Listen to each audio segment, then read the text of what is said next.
7. 아수라.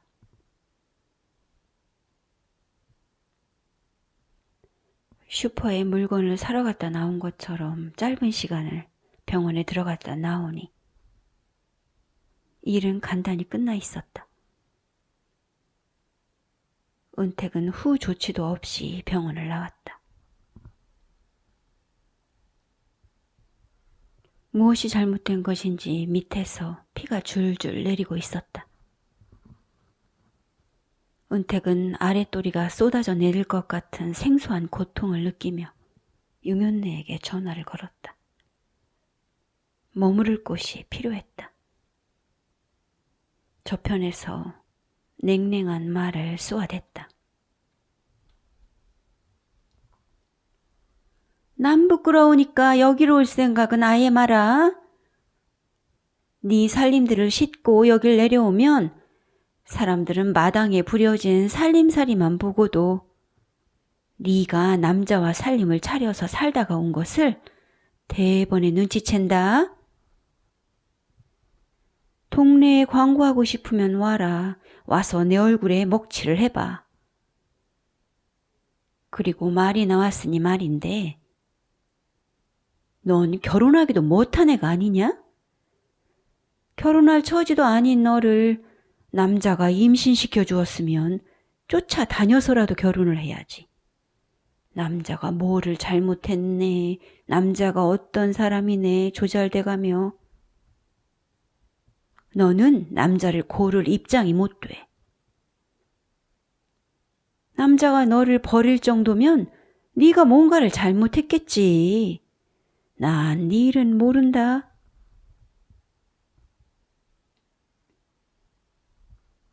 용현내는 낙태를 한 일에 억서를 붙여 남자와 동거를 했다고 말했다. 맞는 말이었다. 앞뒤 분간을 하지 못하고 남자를 자취방으로 들여 헐값으로 몸을 내주었으니 동거를 한 것보다 더 개념 없었음이 사실이었다.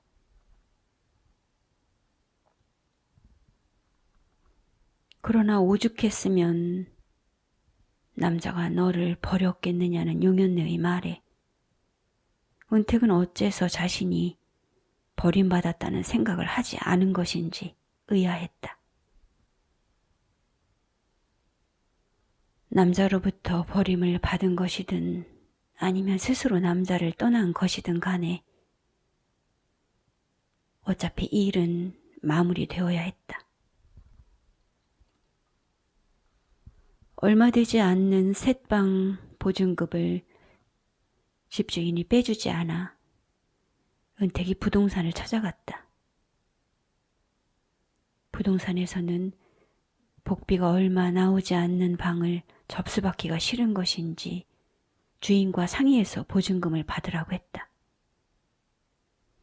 하는 수 없이 이곳저곳 전봇대에 직접 게시를 붙여 다음 임차인을 구해놓은 뒤 방을 뺄 수 있었다.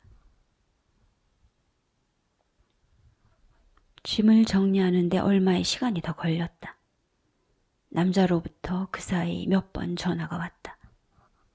전화국을 찾아가서 마지막 요금을 정산하며 전화를 해지했다. 그날로 짐차를 타고 시골로 내려오는데 밖은 어두워져 가고 있었다. 은택은 쉬고 싶었다. 그러나 갈 곳이 없었다. 할 수만 있다면 이대로 차를 타고 끝도 없이 가고 싶었다. 가다가 죽어서 흙에 묻힌다면, 묻혀서 끝도 없는 잠을 자게 된다면 그토록 바라던 가장 편안한 쉼에로 들어가는 것이었다.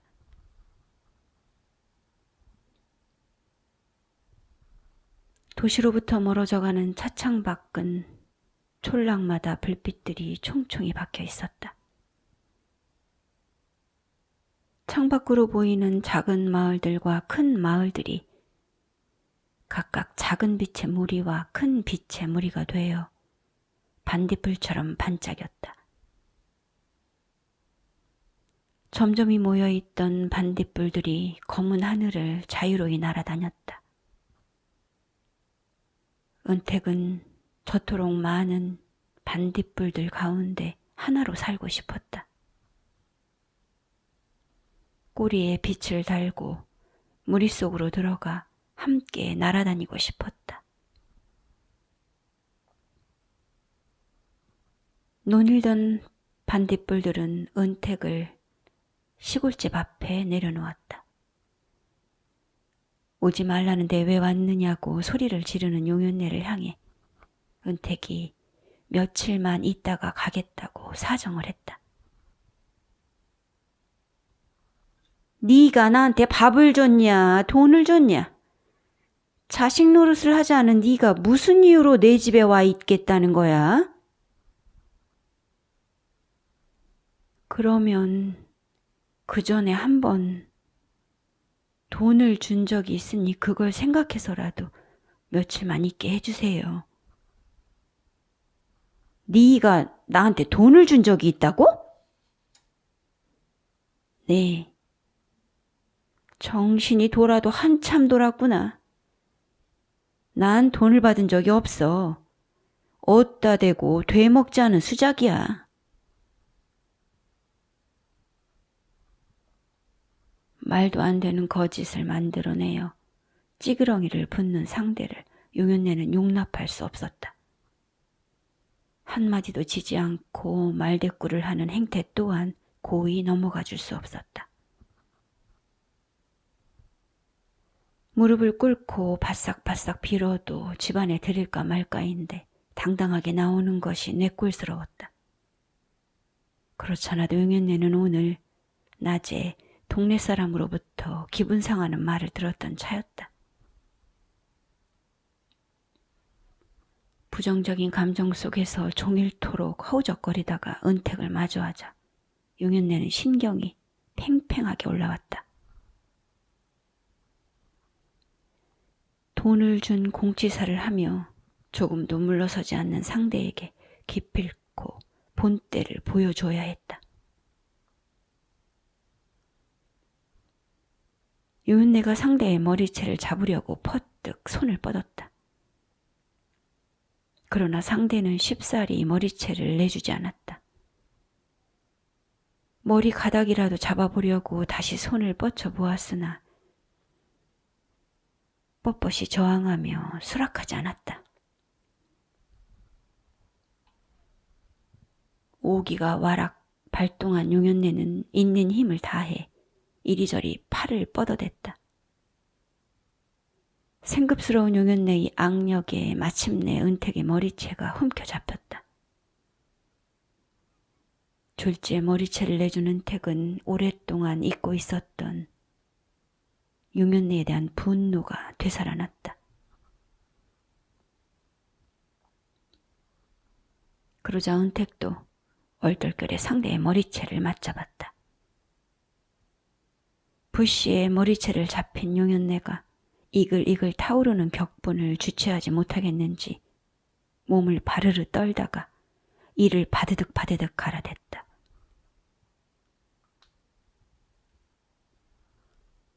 용연네는 미친 듯이 은택의 머리카락을 잡아뜯었다.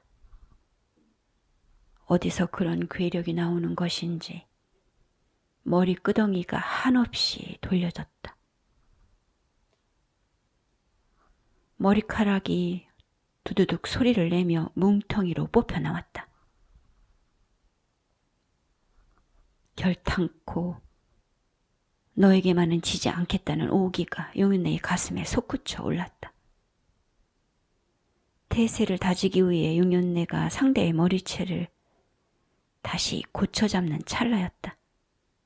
그 순간 은택이 용연네의 머리채를 스르르 놓았다. 아수라가 끝나고도 용연네의 태도는 누그러지지 않았다. 이제는 상대를 쫓아버리는 것만이 능사가 아니었다. 돈을 주었으니 여기서 묵을 자격이 있다고 어연번듯하게 나오는 주둥아리를 당장에 틀어막지 않고서는 직성이 풀릴 것 같지 않았다. 사실상 용윤네의 머릿속에는 은택에게서 돈을 받았던 기억이 존재하지 않았다. 자기 유리한 대로만 기억을 불러들이는 용윤네에게 그런 것이 있을 리 만무했다. 끊어내고 싶은데도 결국 끊지 못하고서 나는 이곳을 다시 찾아왔구나. 그토록 원치 않는 곳으로 나는 다시 돌아왔구나. 은택은 무조건 그곳에 머무를 수밖에 없을 터였다.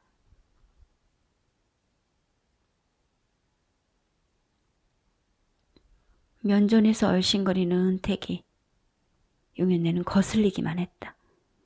무의도식하는 상대가 자기 것을 축낼까봐 전전긍긍했다. 은택 또한 하루하루가 가시방석 같았다. 그런 와중에도 은택에게는 뚜렷한 생각이 표류하고 있었다. 남자와 끝내지 못했다면 더 좋지 못한 상황으로까지 갔을 것이라는 생각이었다. 남자에 대해서는 별다른 아쉬움이 일지 않았다. 며칠 전 먹었던 음식 메뉴를 기억하지 못하는 것처럼 남자와의 일은 가붓하게 은택의 마음속을 떠나갔다.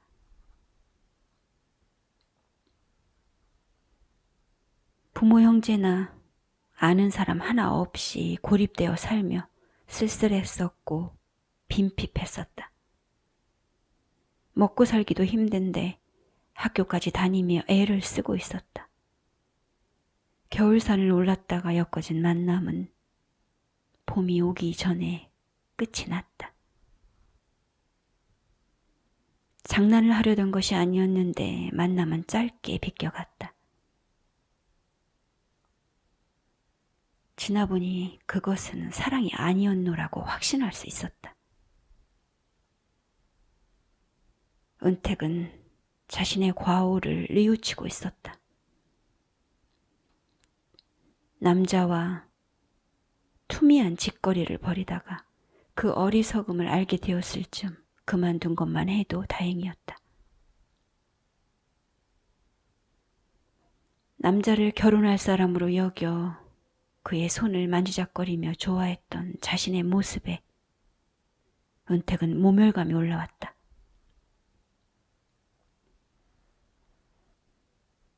신의 동상이 있는 비밀 장소에 남자를 데려가기도 했다.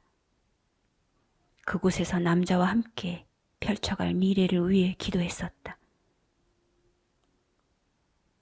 망상으로 가득 찼던 머리를 신 앞에 조아렸다고 생각하니 부끄러웠다.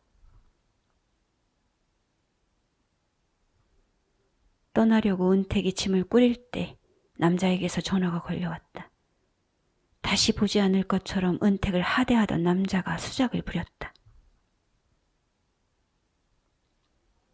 애를 떼었으니 자신도 떼어내려 하느냐며 허튼 소리를 짓거렸다. 남자는 은택에게 볼 일이 남은 것처럼 말했다. 남자를 피할 수 있게 된 것이 다행스러웠다. 그러했지만 악몽 같은 용윤네의 목소리가 되살아나고 있었다. 남자 없이 지내려 하니 많이 외로웠나 보지? 그렇게 외로우면 남자가 필요하다고 진작 말을 할 것이지. 어디서 애만 놈을 만나 살림을 차려? 혼자 고상한 척 수도원에 가네 마네 설치더니 그것도 다 거짓불행이었나 배? 어릴 때부터 남자를 밝히던 기질을 버릴 수가 없었겠지. 윤의 입속에서는 더러운 것들만 쏟아져 나왔다. 시간이 갈수록 용윤네는 옛날과 똑같은 모습을 드러냈다. 그 입에서는 이유를 알 수 없는 험구가 물을 길어내듯 흘러나왔다. 대학을 다녔다는데 진짜 대학을 다니기는 한 것인지, 살림을 차린 흔적은 있어도 책이니 졸업장이니 하나 없이 어느 놈하고 살림을 차려서 애를 베고 지낸 내력을 의문스럽게도 대학을 다닌 것처럼 꾸며낸 것인지 내 참 모를 일이네. 제 주제의 대학은 무슨. 그래도 전현이 우는 좋아. 끼리끼리 만난다고 저처럼 온전치 못한 놈을 만나 뒹굴 만큼 뒹굴어 놓고서도 남자가 대가리에 딱지가 덜 떨어진 놈인 것을 어찌 알아보고 애군을 피한 셈이 되었으니 재수는 더럽게 좋은 년일세.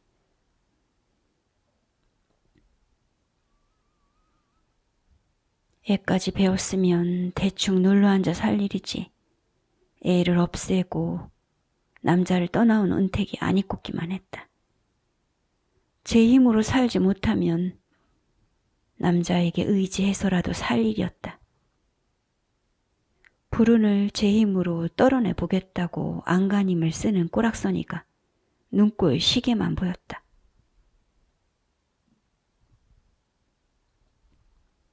결과적으로 남자를 따라가지 않고 방향을 바꾼 은택이 구렁텅이에서 헤어난 것만 같아 용윤네는 기분이 더러워졌다. 어릴 적의 은택은 악다구니 쓰는 것을 감히 할 줄 몰랐다. 죽으라면 죽는 신용을 하며 용윤네에게 눌려 살았지만 이제 은택은 어린애가 아니었다. 그 옛날 용윤네의 행태에 대해 은택이 작정한 듯 따지고 들었다. 싸움이 시작될 듯 하자 용윤네의 얼굴에 화색이 돌았다.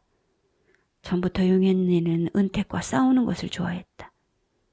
지난 날들에 대해 쏟아놓던 은택이 머리를 뒤집어서 날카로운 것으로 찢겼던 흉터를 내보였다.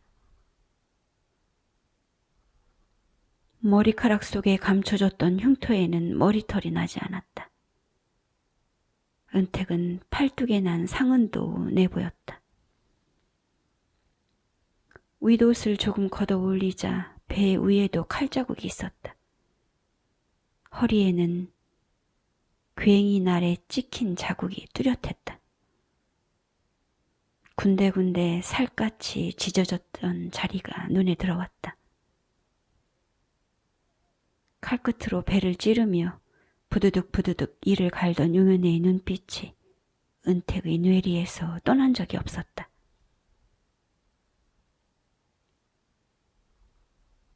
그렇게 폭력에 시달리다가 은택은 죽기 위해 자갈산을 올라갔었다. 그러했던 과거들이 눈앞에 불여나졌는데도 용윤네는 태연했다.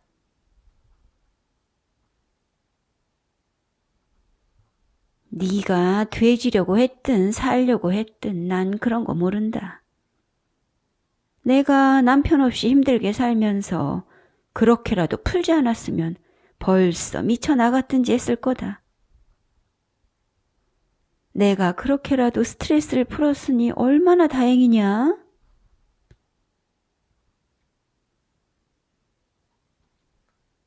자신의 삶을 위해서라면 어떤 수단도 용어될 수 있다고 용윤네는 말하고 있는 듯했다. 자신이 어떤 사람인지에 대해 전혀 알지 못하는 용윤네였다. 은택이 들추어 내놓은 몸의 상처들이 용윤네에게는 하나같이 생소하기만 했다. 지금까지 살면서 누군가에게 상해를 입힐 만큼 나쁘게 한 적이 없었으므로 용윤네는 그저 억울함이 치솟았다. 갖은 고생을 하며 살아온 자신의 노고가 떠받들어지지는 못할 망정 어째서 비난의 말을 들어야 되는 것인지 분이 치밀어 오를 뿐이었다. 면전에서 은택을 보게 되자 용윤네는 은택의 생부가 새삼스레 생각났다. 남자가 떠났을 때 용윤네의 마음속에는 복수심만이 끓어올랐다. 당장이라도 남자에게 달려가 그 남근을 뽑아버리고 싶었다. 용윤네는 남자의 여자로 살고 싶었다. 그것이 받아들여지지 않았다는 사실에 분노하고 있었다. 남자의 품에 기대어 살 수 있을 때라야 그 사이에 생긴 새끼도 거둘 수 있는 것이었다. 그렇게 남자가 떠난 자리에 은택이 남아 있었다. 용윤네가 괴로움에 몸부림치고 있을 때 은택이 눈앞에 서 있었다. 아무데나 오줌을 갈겨대듯 용윤네는 부정적인 감정을 은택에게 갈겨댔다. 아무렇게나 똥을 뭉쳐 은택의 주둥아리에 박아 넣으며 살고 있었다. 그렇게 하고 나면 세상살이의 괴로움이 잠시 사라지는 것 같았고 상처투성이었던 마음에 어떤 보상을 받는 기분이 들기도 했다. 용윤네는 자기 정화를 그렇게 하고 있었다.